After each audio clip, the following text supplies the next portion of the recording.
What's up, everyone? Welcome to the Franchise Empire newsletter and ready to rock and roll. Today, we are going to cover some exciting things. We're going to cover a recession proof resale with $750,000 in sales. We are going to talk about Dunkin' Donuts. Have you ever wondered how much money Dunkin' Donuts locations make? How much they cost to get open, and just kind of their story of how they got started and became, I guess they're just called Dunkin' now. And we'll talk about some other things in this newsletter. If you're new here, my name is Tarek Johnson. I'm the CEO and founder of Franchise Empire, and I'm here with our head of brokerage, Mr. Mark Magerman. Hello, Mark. Hi, Tarek.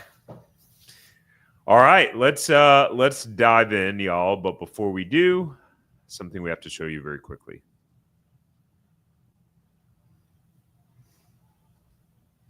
All right, let's dive into it. We got some good stuff to cover, and of course, by the way, if you guys want to, let's see if I do that. Okay, you won't see anything. That's good. That works out great.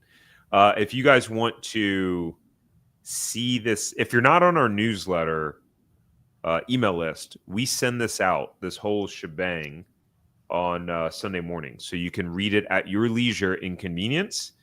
I'm dropping the link here if you want to be able to see this live as we're talking through it and have your own visual.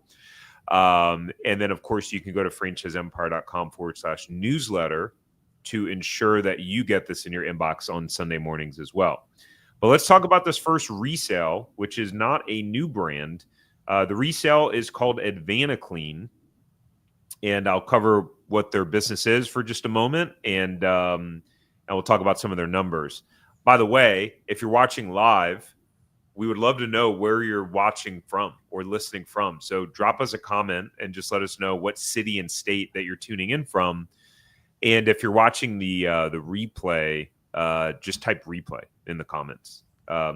Gives us a pretty good gauge of who's watching live, who's not, so on and so forth. All right, so AdvantaClean. AdvantaClean is they're revolutionizing the mold remediation industry with a multi-revenue stream business model.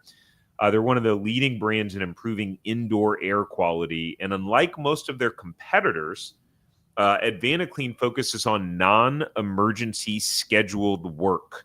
So a lot of restoration businesses are in the emergency workspace.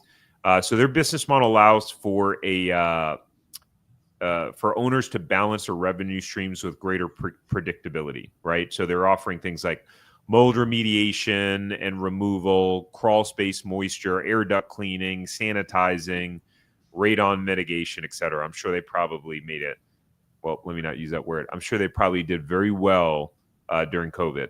I would imagine.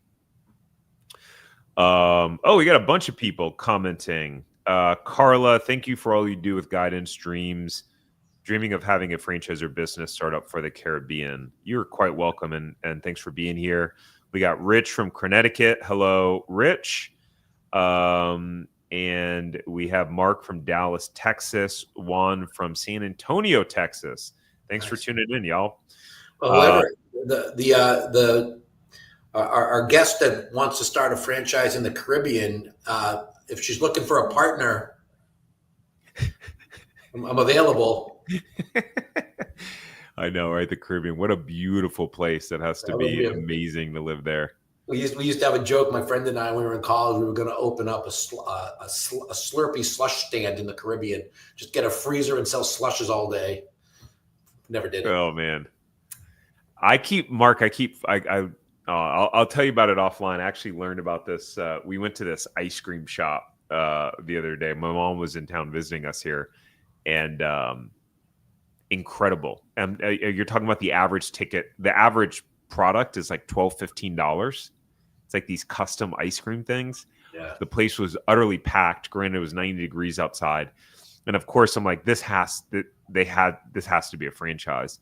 And they had franchised it. That was the flagship corporate location that had started, a pretty sizable location.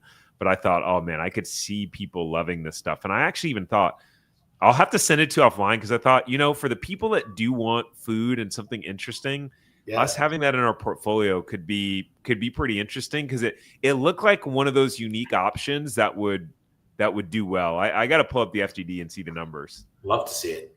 Yeah. All right. So this Advana Clean for sale, this resale here is in North Carolina. It's in the southwest part of the state. The asking price is $500,000. The last year revenue is $750,000. Make sure to read our disclosure there about the sale being non-verified information provided by the franchise owner. And if you're in North Carolina or considering relocating, which we've had clients do for specific opportunities that align with their goals, then you can go to franchiseempire.com. What is the /resales is how you can get more information and get connected to the franchisee. In terms of competitive advantages of Advana Clean, well, they have over 30 years in the business. Actually, Jeff Duden was the founder of Advana Clean. He also was on Undercover Boss. I've also had him on our podcast. Advana Clean is an approved school for the Institute of Inspection, Cleaning, and Restoration certification, which is pretty cool. Yep. They have a approved flood house. It's the 22nd flood house of its kind in the country. I don't know why we would put that as notable, 22nd. I don't either. But the cool thing about it is it's also used as a training facility for the people. So having one is better than not having one. Although, yeah, I don't think being the 22nd one is a game changer. Like second, third, I don't know, maybe like top 3, 20. Unless there's like 1,000 of them, then okay, I could see how 22nd would be significant. Yeah, it's kind of like saying, like when I graduated high school, I graduated 147th in my class. Right? Oh man, it only mattered to my mother. Yeah, right. And all she cared about is that I got the diploma in ink and not in pencil. Right. Unless you're the valedictorian, I don't know that any of it matters after that. Could not agree more. So one of the cool things about Advana Clean, they have funding available for like large loss and national account and catastrophe event projects. Why is that significant to you as a franchisee or potential franchisee? In this sort of space, when you're doing like reconstruction and it can get very, number one, labor intensive, where you're front ending the cost of the labor, because when insurance is paying, sometimes you may not get paid for months, and you're stacking up your labor costs for months at a time. Number two is there's cost of like material and all sorts of things that can make it expensive. So that's a pretty cool perk and a pretty unique there. Excuse me. Overall, our take, look, this is a recession resistant business. If someone has mold or water damage happens in their home, this is not something where they're like, hey, honey, should we no, you get it fixed, or you file a claim with your homeowner's insurance company. The other couple of things, this franchise system, super established, gives you the opportunity to really build an empire. And they are part of Home Franchise Concepts, which is a parent company of multiple franchise brands. So these people really know what they're doing. They're backed by a significant amount of money as well. Mark, what's your take or thoughts that pop up here? Yeah, I would say these types of businesses really require an owner to have a lot of attention to detail. Obviously, every business does, but if you're painting someone's house and you miss a stroke, you can go back and you can fix that, right? This is about remedial. This is, if you have mold in your house, and I had a daughter who was got sick from mold-related issues in her life. So you've got to take it seriously. You really got to inspect what you expect in this business. So if you're interested in this business as an owner, even if there's a team in place, please be prepared to get yourself involved, at least and learn how well the job's getting done. Because if you're going to do a job and you're not going to completely get rid of it because you took your eye off the ball, your business can go south really quick. So this is a business that's really requires a lot of involvement, I think, from an owner, even if it's just checking in on the people that you have in place. Yeah, no, it's a good point. Yeah, this is not, I mean, generally we try to scare away all the people that say, hey, I want passive income or to work 10 hours a week. We are not in that business of telling people that you can successfully be a part of 1% of people in the population who operate a successful and thriving business and do it on a part-time basis. In this case, if you're brought in to take out mold because somebody got sick and you don't completely do it and they get sick again, there's liabilities on this as well. So this business is a little bit porcupiney, you know what I mean? It's got a lot of thorns in it. You just got to make sure. I think it's very lucrative. I think it's a fantastic opportunity, but do not take your eye off the ball in a business like this. It's not like I said, painting someone's house where if you make a mistake, you can just get the other color of paint and go back and you can fix it tomorrow. No harm, no foul, other than making yourself look bad. This business is not that. Yeah, that's a solid point there. All right, let's move on to the next. The next is oh, yeah, I think that's you. Well, it's not me, but it's people who I know. Sure. You know what I meant. I did. You want me to read it, Tarek? You don't have to read it, but if you want to just share about your experience working with them. Yeah. Tara and Kyron are a young couple out in the southern part of Northern California, I guess is the best way to say it. They just had their first baby, Cannon, cute little boy. Tara was laid off last year.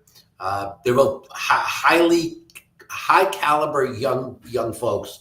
Very much a pleasure to deal with and get to know. Kyron works full time, but he's very supportive.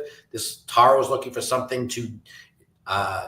She decided not to jump back into the job market. Was looking for a business. Initially, when they came to Franchise Empire, and they found us through a lot of Tarek's content, they really wanted to start off on pet services. They really were hot on pet services.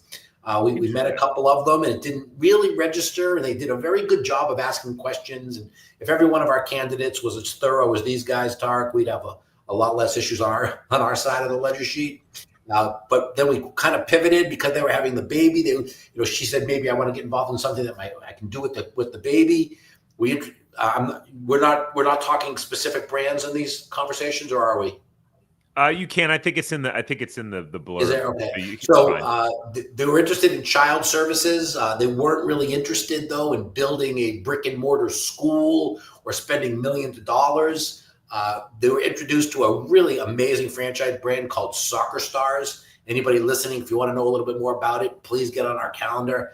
Great business, relatively simple to run, very, very scalable, and they went forward on it. They had a couple of roadblocks because California is kind of a ornery state to do business in, so they had to wait for certain approvals and things to go through. They stayed with it. They were patient. They were persistent. And just last week, they signed their franchise agreement. They're going to be trained. And I believe at the end of August, they should be completely trained, and they will have their business up and running in September. And I'd love to follow up with them because I think they're going to be fantastic and probably be multi-unit owners within a very short period of time. So exciting. Congrats to Tara and Kyron. Pumped for you guys. Great young, I call them kids. Everybody's a kid to me, but great young folks, very professional, very willing to follow the platform and the procedures and the guides that we give them, ask great questions. These are the ones, Tarek, that at the end of the day, you feel really, really good that you were able to help people create their new life. That's awesome. I love it. Yeah, I love working with those clients too, where you look at them, you go, yep, those people are winners. We know that they're gonna follow the playbook. They're gonna figure out a way to win. And now that they got their family started, they got no options. They can't fail. So God bless. Yeah, 100%. Whoops, I just clicked something. Okay. All right, let's talk about this. All right, we're continuing our pivot in the direction of talking about exciting brands, that you guys drive by, you see every day, and you probably in the back of your head, you think, I wonder how much X makes. And could we ever own one day? How much do they cost to start up? You start having, it's like you're driving, you just start having these conversations or these thoughts. And you think, how did Dunkin' ever come to be so big? How did they come to be Dunkin'? Well, those are the type of things that we answer here in our franchise of the week, going through some of the biggest brands that you've heard of. Not for nothing, though, Tarek. We got to work with Allie. That's an old logo now because that's the Dunkin' Donut logo. The new logo is just Dunkin'. We'll give her a mulligan this time, but we'll let her know that next time we do Dunkin' Donuts, we want to see the updated logo on there. That is a great point, and that's interesting that they pivoted to Dunkin'. Like, what are your thoughts on that? After I happen to know a lot about it because I did some homework and some research as to possibly owning one of these. They started right in my backyard, so we've known Dunkin' Donuts since we could walk. It started out as Dunkin' Donuts because that's how they made money, by selling donuts. And over the years, they were making zero money making donuts. So it was just a misnamed business. They just don't make. Oh, they just don't make that much. Yeah, they just don't make it. But they make their money on coffee. But coffee. That's their mark. That's their big profit center is coffee. Yeah. Donuts, They don't make that much money because, now what does it cost? $2 to buy a donut? I mean, again, people just aren't eating as many donuts. There was this whole thing with Krispy Kreme about a decade ago. They tried to roll out their company, their concept all over the country. Somebody that I know actually bought the entire rights to New Hampshire, was out of business within 4 months because people were not eating donuts. So they pivoted, and their market research said, we can't be Dunkin' Donuts anymore. What are we? We're Dunkin'. They want to compete with the Starbucks of the world because coffee is their big play. Wow. The lesson that I hear from that, Mark, is you're never too big, you're never too far along to pivot and to acknowledge when you need to upgrade or go in a different direction. That's one of the reasons that Blockbuster got destroyed. Sure. Netflix offered, they had tried to get acquired by Blockbuster, and Blockbuster basically laughed them out of the room, like, who the hell are you guys? Or they were trying to partner with them or something like that, and Blockbuster laughed in their face. No, Netflix started out as a video rental business. That's all they were. You remember? In the mail, right? So and people will be like, I can get it, I can return it whenever I want. That's what Netflix was. People were like, how in the world does Netflix make any money? Well, they were a lot smarter than a lot of people because they figured it out. And all those Blockbuster people who are very pompous probably work for Netflix now in some capacity. Cool story. Yeah, super cool story. All right, so Dunkin'. So it isn't just a coffee shop.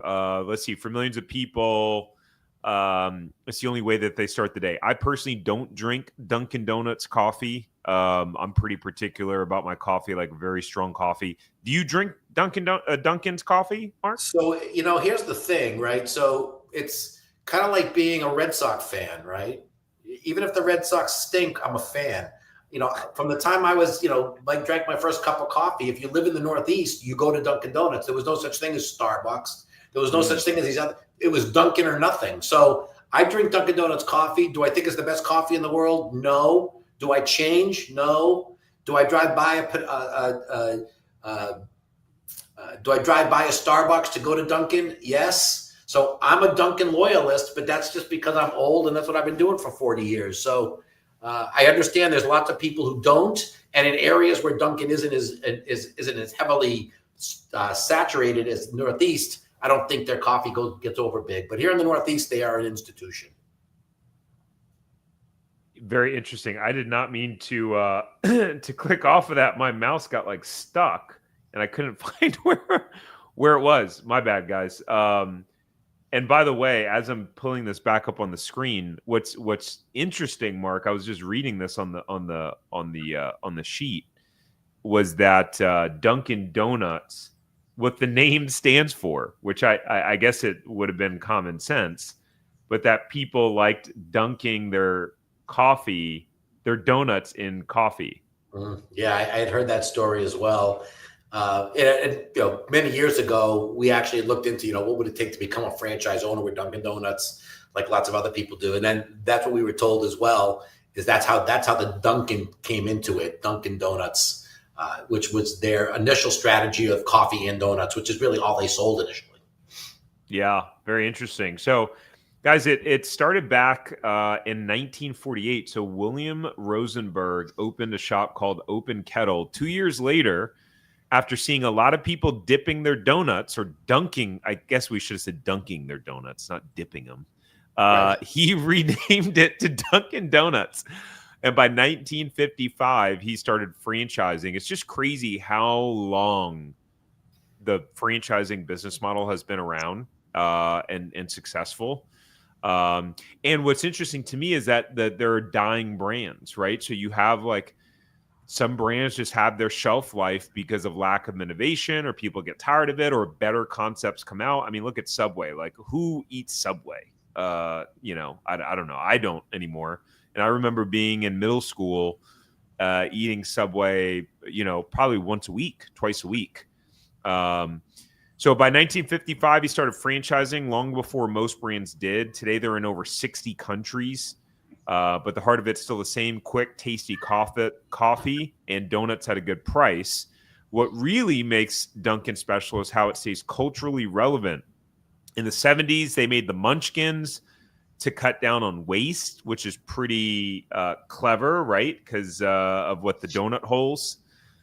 2024, they had Ben Affleck, Matt Damon, and Tom Brady in a Super Bowl ad as a fake boy band called the Dunkings. And last Halloween, they went viral with a post about their spider donut that said, "Your girl said I'm not so itsy bitsy." Oh, my goodness.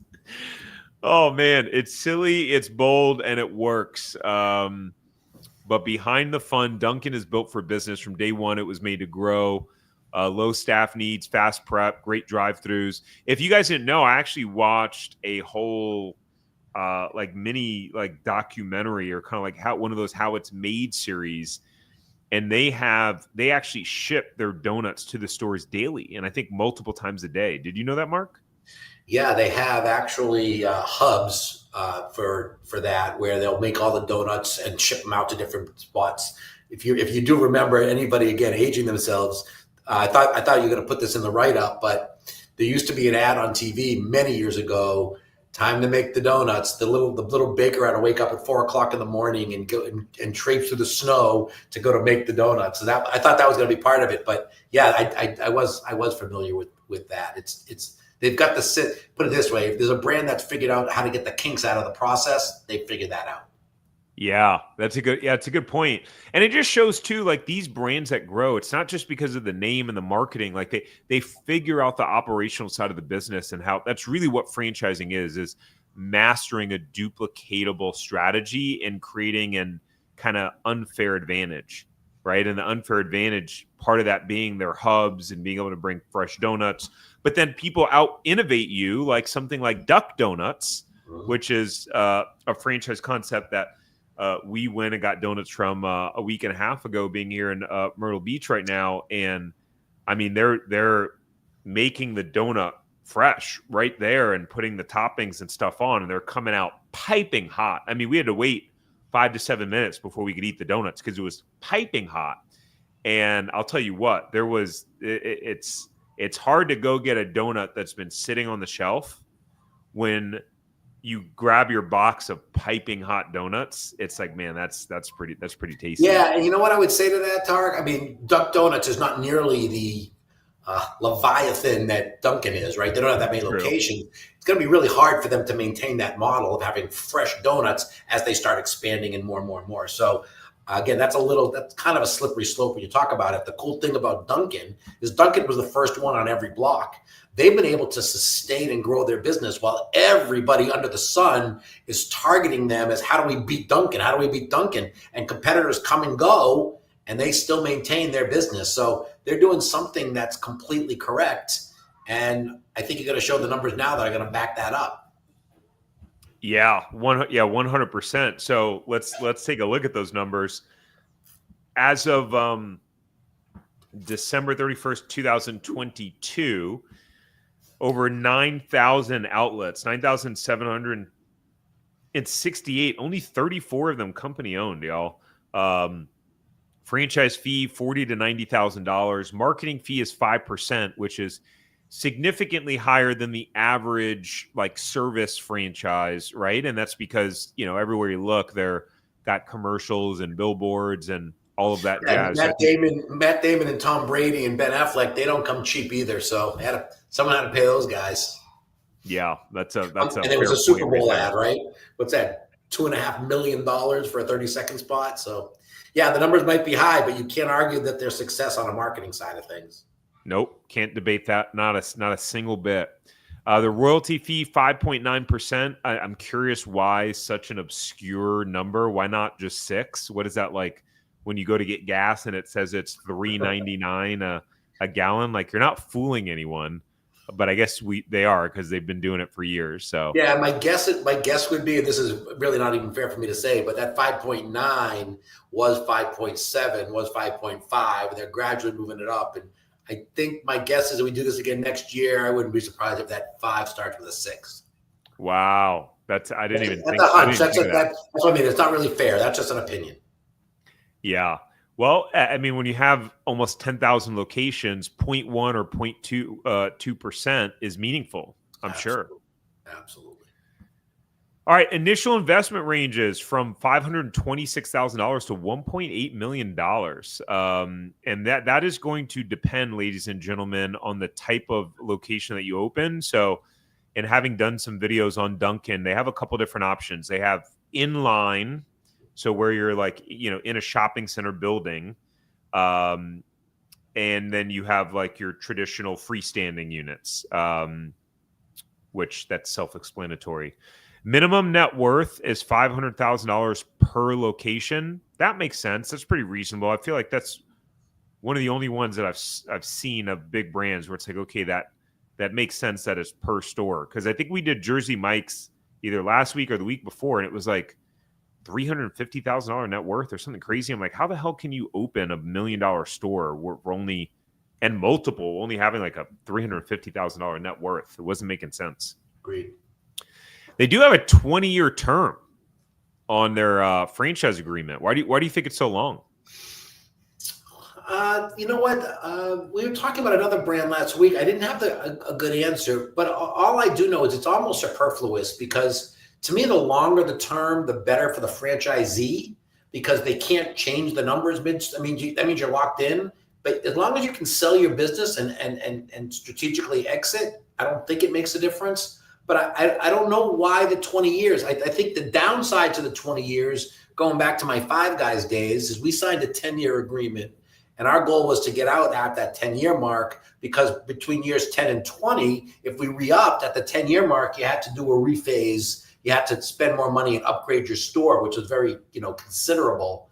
And I'm guessing they do 20 years because at some point in time, you're going to have to remodel your store and sink more cash into it. And that locks them in for that. In our world, we got out of all of the Five Guys responsibilities, and it was the responsibility of the new owners to do, because we got out in 10 years. Granted, they made that a little bit more painful for us by making us, making the purchase price reflective of the fact that we were kind of giving them some of that. But I don't know why it's 20. I think it is done for the benefit of the brand, but I think there's a lot of advantages for the franchisee as well. Yeah, that rationale makes sense to me logically. And I mean, if I was looking into it and I was talking to the franchisor, it's the first question I'd ask is why, and I'm sure they'd have a legitimate answer for you on that. Yeah, I'm sure. Guys, we're not going to talk about ideal franchise candidate again. We've dropped the link for this if you want to go read it on your own. I dropped it in the chat. This whole newsletter that we did. Let's talk about some of the financial data. So this is taken from their 2025 franchise disclosure document for 2024 franchise restaurants. And let's see. So all restaurants, 1.3 million in average sales. The bottom quartile, fourth quartile, 646,000. Third quartile, 1.0 million. 1.4 million for the second quartile, and the first quartile is 2.0. Let me see if I can get this page marker up. All right, it's giant, but there we go. Excuse me. Bless you. Thank you. Let's see. Oh, I got to be here. So first quartile, we got the average here. This thing is blocking it. And then you can see all the other numbers here. I like having the visual marks. All right. And then if we look here, we can see the total number of restaurants in the quartiles, which is pretty interesting to see. Then you can see the lowest performer. So I'm curious to know the story behind this one. You're doing $4,800 owning a Dunkin. Like, I really want to know the story behind that. That is, it can't be a good story. Number one, no. And my guess is it's going to be in some very, very rural area. But I guess it's an interesting story because, again, what I was going to make a comment on before you showed that was the lowest quartile. In many cases, in many brands, a low-performing franchisee is a direct correlation to how much effort the franchisee puts in. But in Dunkin, if you have a location that's just not in a great area, you could be doing everything right, but you're just going to be limited because there's thousands and thousands of locations. They all can't be A+ sites. So I don't think that doesn't scare me off, that low fourth quartile percentage. And again, so many of most newer franchise owners with Dunkin' Donuts are getting in on the resale, not new anyway. Yeah, that makes sense. Yeah, at some point, like, most of the territories all bought up.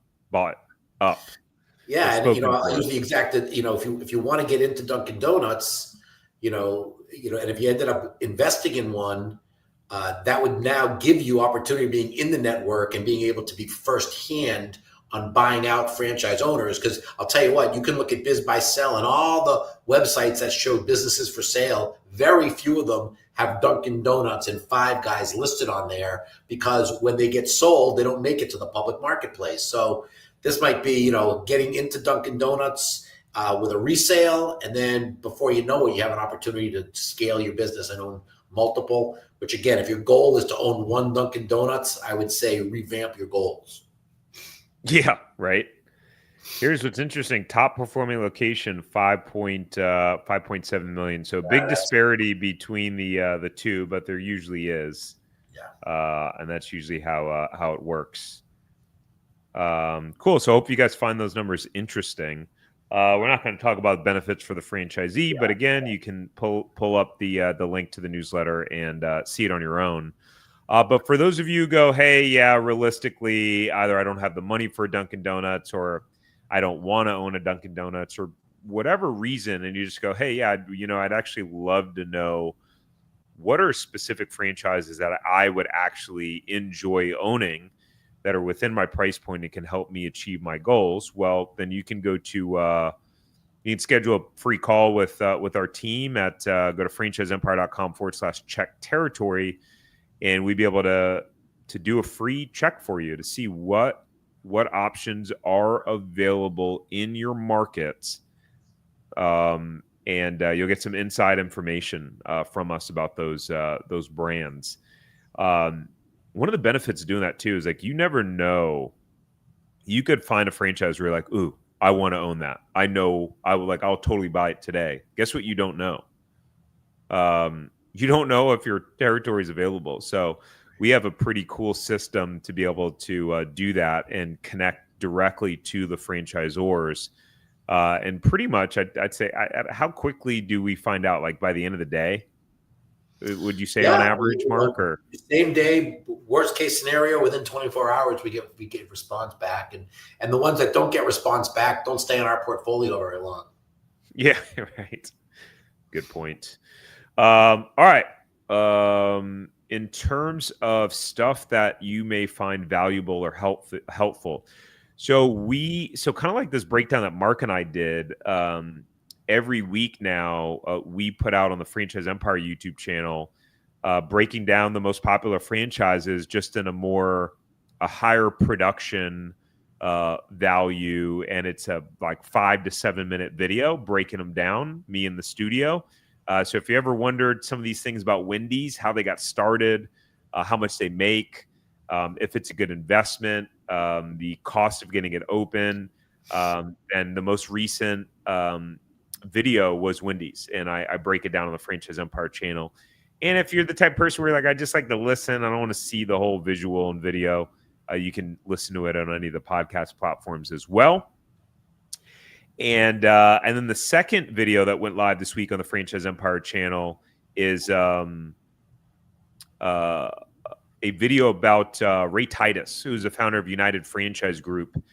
And he built a company with 1,800 franchise locations. So I don't know that I need to say much more than that.